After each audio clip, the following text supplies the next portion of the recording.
Penyidik dari Unit Perlindungan Perempuan dan Anak Polrestabes Palembang masih melakukan pemeriksaan pada AS anak 4 tahun yang menjadi korban pemukulan ibu rumah tangga. Bersama ibunya, korban menjalani pemeriksaan di Polrestabes Palembang seputar peristiwa yang dialaminya. Dari hasil pemeriksaan, berkas perkara yang dilaporkan korban lengkap dan cukup bukti. Polisi sudah melakukan pemanggilan pada pelaku dengan mendatangi rumahnya. Namun pelaku tidak ada dan diduga melarikan diri.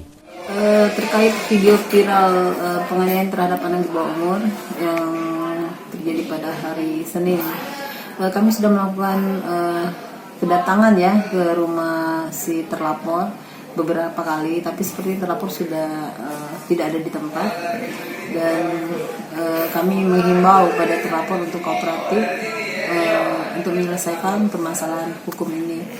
Untuk si anak dan ibunya sendiri, pada hari ini sudah diambil keterangan integrasi tambahan, dan bukti-bukti sudah ada, sudah cukup untuk bukti dan tambahan keterangan dari saksi. Artinya bukti sudah cukup kuat untuk mengamankan pelaku, Ibu. Betul sekali, untuk pelaku sudah cukup bukti untuk diteruskan LP-nya, karena berkaitan dengan anak di bawah umur ya, melanggar pasal 80 Undang-Undang Nomor 35 Undang-Undang Perlindungan Anak dengan ancaman hukuman 3 tahun 6 bulan. Polisi meminta pelaku kooperatif dan menyerahkan diri ke Polrestabes Palembang. Yudi Kiswanto, Kompas TV, Palembang.